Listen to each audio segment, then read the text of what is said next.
Alternate colors in fighting games have been a staple from the very inception of the genre.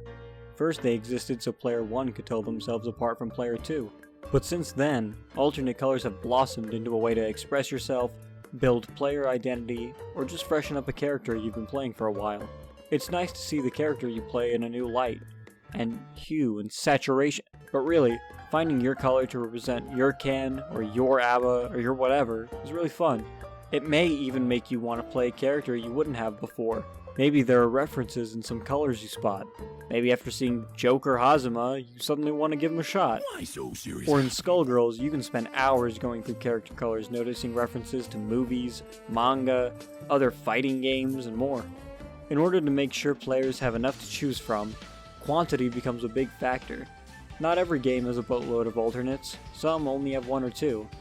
And now that I think about it, old Mortal Kombat's didn't have any. I guess you couldn't exactly make Sub-Zero red and have it still be readable. But with sprite-based anime games specifically, I noticed they go all out. Under Night In-Birth, BlazBlue, and Persona 4 Arena are all games that dump tons of different colors onto each character, for better or for worse. In fact, all of these games got made into a big crossover game that added even more colors. But when you get to a certain amount of colors, it starts getting hard to make them all unique. A lot of these games will have the same palette span across the whole cast, and while most times this isn't ideal, more options is more options. Though in one specific type of fighter, it's very nice having this. Tag fighters. It's nice to see your full team in matching colors, like they're actually coming together as, well, a team, and that's pretty neat. What's also neat is when games use color maps to their advantage. Masterful segue, I know. For my 2D example, I want to talk about Under Night. Many characters have colors that slightly change what they're wearing, like pants length or no socks kind of small changes, but it's still interesting to see how the devs push all the creativity and variety they can without actually having to draw new sprites for a costume. In my 3D example, Street Fighter EX plus Alpha, all they have to do is switch up some textures, and now Doctrine Dark has a full mask or Kairi takes his shirt off.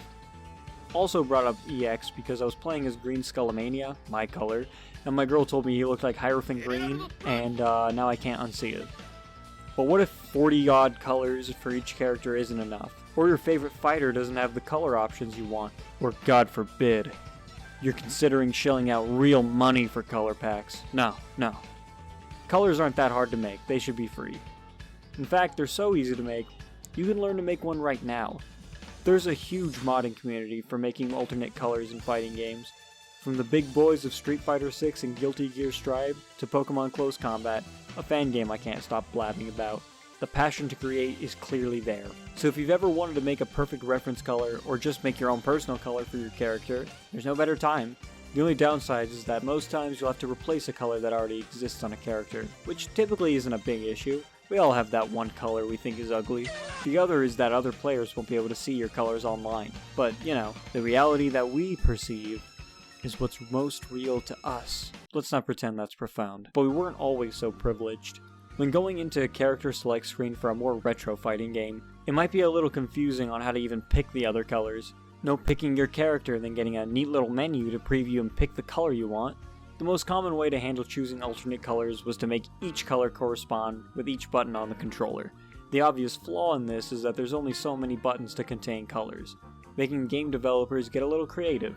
There were inputs for holding down a button to get a color, hitting multiple buttons at the same time, and even directions plus buttons. People were out here memorizing full combos just to be purple. While the menus of present-day fighters are obviously superior, allowing a ton more colors and a way to actually preview them, along with ditching the need for memorizing button combos, a part of me misses when colors were linked to the button you chose. This color wasn't yellow, it was HP or Heavy Punch. And maybe saying HP instead of color 3 isn't too different, but I always thought it gave the colors a little more personality. Though I am thankful to be in present day, when people are more passionate than ever about customizing and letting their colors be seen. If you're still here, big preach, I really enjoyed doing this kind of video, so if you want to subscribe or leave a comment, seeing that shit is like snorting coke to me. I honestly didn't think it would feel so cool getting comments from real people who are watching my stuff and seeing the funny sub number go up, but thank you all so much for watching and Interact, bait.